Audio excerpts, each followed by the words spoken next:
Angela Kelly was never supposed to be part of royal history. She didn't come from privilege, never studied fashion at some elite academy, and wasn't handpicked from a polished circle of aristocratic insiders. She was the daughter of a crane operator and a nurse, raised in a Liverpool council house, and for most of her early years she lived a life miles away from Buckingham Palace. But somehow, against all odds, she ended up inside it. Not as a guest or a curious tourist, but as the woman the Queen trusted with more than just her clothes. Imagine this. You're working at the British Embassy in Berlin, helping out in a quiet behind-the-scenes role, and one day, Queen Elizabeth and Prince Philip walk in. You don't freeze, you don't curtsy in awe, you just casually tell the monarch you're thinking of moving back to the UK. And then boom, within month, you're offered a job at the palace. That was Angela's real life, and it wasn't luck.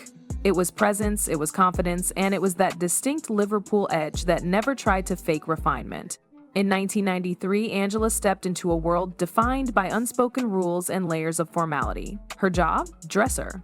But within 3 years, she had already been promoted to senior dresser, replacing the Queen's longtime companion and becoming something the royal family rarely allows: close. Not politely close, personally close. She wasn't just steaming dresses or pinning brooches, she was listening, laughing, walking beside the Queen on quiet strolls through palace gardens. The Queen trusted her so much that Angela eventually moved into the palace itself. Now, Angela wasn't flashy, she didn't crave headlines. What she did crave was meaning. And she found it in the tiniest details, like making sure a pair of gloves had just the right shade to complement a hat, or that a brooch chosen for a state visit subtly nodded to a host nation's heritage. Angela wasn't picking outfits, she was crafting messages. Silent, visual diplomacy through fabric and thread. But here's the thing that really set her apart. She cared.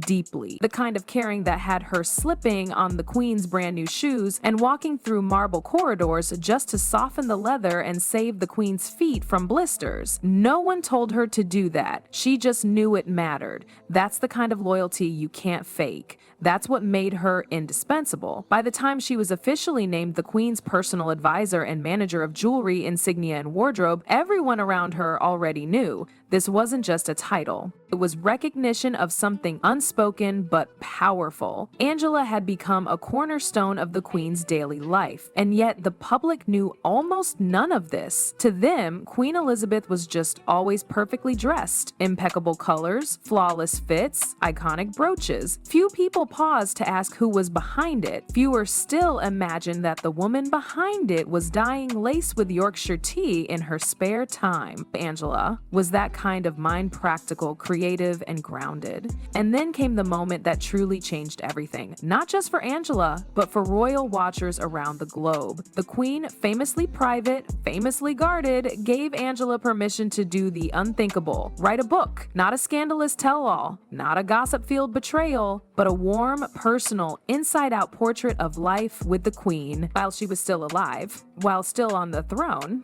That blurred Angela's world inside the palace wasn't all silk gloves and tiaras. There were moments, huge ones, that defined her legacy far beyond fabric choices. Like the time she helped the Queen become an unexpected movie star. No one saw it coming. Billions were watching the 2012 London Olympics opening ceremony, waiting for the usual spectacle. And then James Bond showed up at Buckingham Palace. Not a look-alike. Not a sound-alike. The real Queen Elizabeth turned to the camera and coolly greeted Daniel Craig with, "Good evening, Mr. Bond." The country went wild, the internet exploded. But what most people didn't know was that moment almost never happened. When the director pitched the idea, everyone assumed it was a long shot. Fun to imagine, impossible to pull off. But Angela knew better. She'd seen the Queen's dry wit up close. She'd heard the sarcastic remarks, caught the cheeky smiles that rarely made it into public view. Angela encouraged her to say yes, and the Queen did. Because Angela saw what others didn't, that beneath the royal armor was someone who liked to surprise people, someone who could laugh. That same spark showed up in the quietest moments too. Angela once pulled a prank on the Queen by placing a life-size stuffed bird outside her window. An April Fool's joke that could have gone horribly wrong. But it didn't. didn't. The queen stared at the fake bird, paused, and said flatly, "You're joking." Then she burst out laughing. That kind of intimacy is rare in any workplace. In a palace, it's almost unheard of. But Angela had earned it, not by pushing her way in, but by simply being real. Her creativity didn't stop at royal jokes or Olympic stunts. When the queen asked Angela to recreate the royal christening gown, a sacred piece of history first used in 1841, Angela didn't flinch. She got to work. Every stitch had to feel like the original, every fold, every thread, every touch of lace.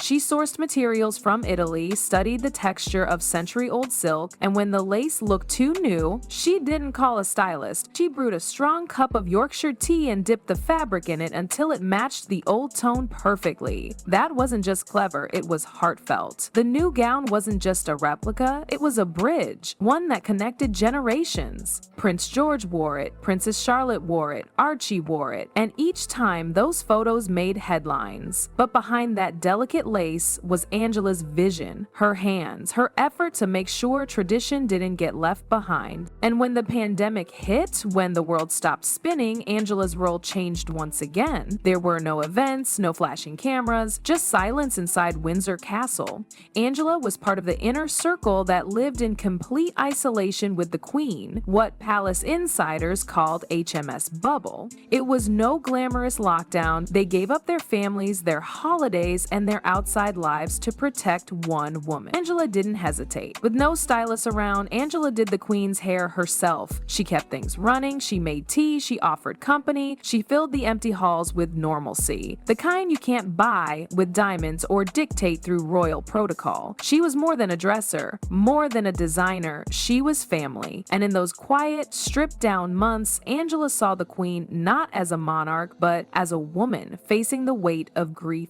age, and solitude.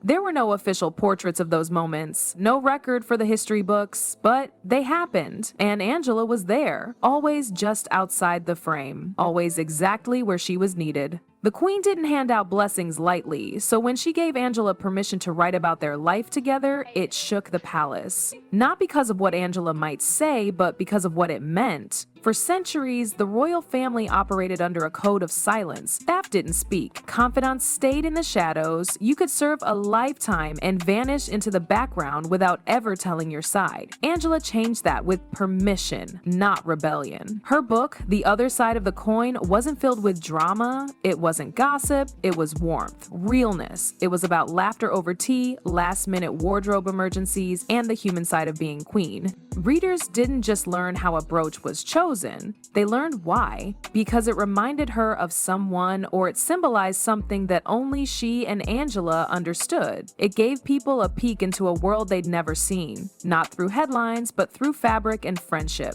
There was one photo Angela described that said more than any page of text. The Queen standing with her hands in her pockets, simple, casual, and totally unplanned. That single image, never meant for public release, captured a woman who had spent a lifetime standing straight and composed, suddenly allowing herself to just be. No crown, no formality, just a quiet moment of comfort in her own skin. Angela made that moment happen. She was the only one who could. Not everyone in the palace was thrilled. The whispers started immediately. Some thought Angela had gone too far, that she'd crossed the line, that she'd become too close. But Angela wasn't chasing attention. She didn't need the limelight. She already had something far more rare, the Queen's trust. That was the only permission that ever mattered to her. And when that trust came under fire, Angela didn't flinch. She kept her head down and let the work speak for itself. The public, meanwhile, embraced the book. It sold fast. People were fascinated, not by scandal, but by sincerity. This was the Queen they hadn't known. A woman with quirks and humor, someone who reused old fabrics out of principle, not frugality, someone who knew exactly how she liked her scarves folded, not because of vanity, but because it made her feel prepared. Angela showed us a woman of habit, of tenderness, of surprising vulnerability, and the world loved her more for it. But even after the book, Angela stayed Angela.